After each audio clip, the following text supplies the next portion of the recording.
Konnichiwa guys, this is Relish here today, and one thing I want to say before starting, real quick, is that don't pay attention too much to the gameplay. I'm just playing around, testing out new things, because I don't even play with some characters in Smash. So I pick random, put the CPU on random, just playing around with stuff, so lighthearted, easy stuff. The second thing, of course, we're going to start. Now, what I think overall about the SSF2 beta is that I think it's honestly really amazing. Character sprite, vastly improved on some characters, especially Mega Man. You can see that. The intro is amazing. The new intro, it's basically Brawl replica, but to do that in sprites is, it's a hassle, and the fact that McLeo did that was amazing. And I want to give props also to McLeo for, you pay attention to YouTubers and to the communities and the fans, and you guys don't even get paid. You're volunteers for making the game. The intro is amazing. The new intro, it's basically Brawl replica, but to do that in sprites is, it's a hassle, and the fact that McLeo did that was amazing.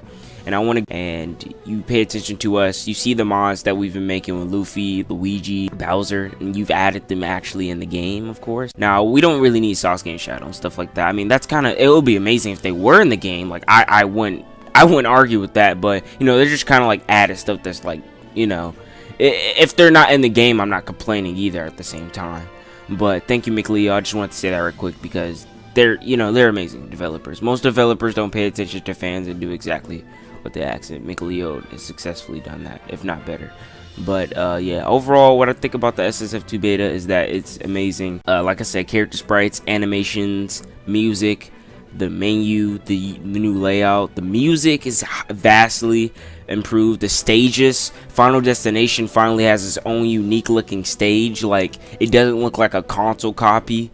So it doesn't look like the N64 version, doesn't look like a GameCube Melee, doesn't like Brawl on Wii, and doesn't look like the Wii U and 3DS. So it has its own unique Final Destination with the crystals, and it looks amazing. New stages, I'm loving the Dragon Ball Z stage because I'm a huge Dragon Ball fan. So the fact that they made the Dragon Ball Z stage is amazing, and it perfectly sticks to where you fall out the arena and then you get KO'd by touching the ground, just like on Dragon Ball Z when they fought in the martial arts tournament, the World Martial Arts tournaments. If they fall out the arena, they would get disqualified, and they did that so perfectly. I'm glad they did that, and they stuck true to the series. There's just a lot of other things.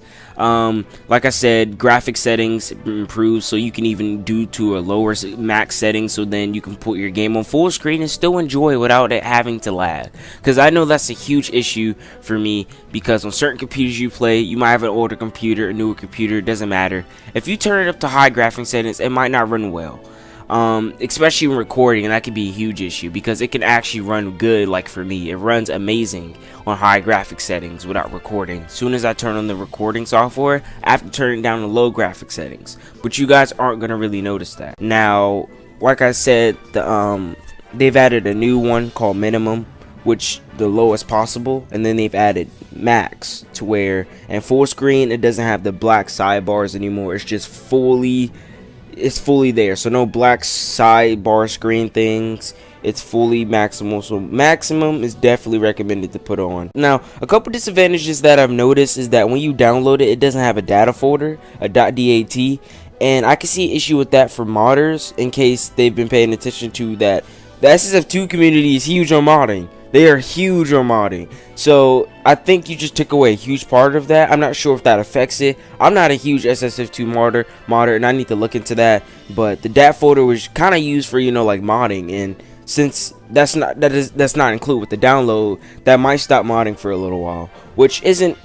I'm not really complaining. I've already seen enough in the game. I don't really need mods. The second thing I see as an issue is that when you resize the screen, like you can put it in full screen or like really small, but you can't resize it to your own size you want it to. Like the previous versions, you can like fully customize how long, how high, the height, the width of the screen you want it to be when you're playing SSF2. Now it's either full screen or it's really small, so that's kind of a disadvantage too. Like I said, I'm loving the new modes. They got multi-man, which I'm glad because they've added that from Smash Bros. It should have definitely had that in there because multi-man is a huge part of Smash. They finally got home run, more stuff. Story mode has better missions, new missions, more missions. Classic mode. You can't have Smash Bros without classic mode, and I'm so glad they added that in there. Smash Bros. You can't be Smash Bros without classic mode. That rhymed, but you cannot be that's true. You can't be Smash Bros without classic mode. Every Smash Bros games, even fan made, need to have classic mode to make it Smash Bros. They've added arena, which is amazing. They've even added new stuff that made it unique. Final Destination has that new crystal, look to it that's unique. No other Smash Bros game has the same look to the Final Destination like Smash Flash 2 does, the Smash Flash beta. And then they have arena mode where it's kind of like soccer, and there's two players. They're kicking sand back across the screen, and they have to hit each other. It's a lot of new features you can't really speak on because you're gonna have to play it yourself. Classic mode has its own I'm messing up my word. It has its own uniqueness to it. It's just that it's SSF2 is kind of drifting off more into its own Smash title, but at the same time keeping true to the series. And that's what's perfect about SSF2. It's making its own name while still staying true to the series, and it's hard to do that, but they did that magnificently. And if I had to rate SSF2 beta, I'm gonna have to give it a 10 out of 10. One of the best games this year, honestly, I played, and I'm trying to be non-biased as possible, but there really are no issues with it, and the full game hasn't even been released yet. So the fact that it's this amazing is it's truly stunning. That's all I pretty much have to say on my thoughts on SSF2. If there's more that I miss, or you want to have a discussion, leave a comment, guys. Thank you guys for watching. I'll see you guys in the next video. Game on. Ryla's out.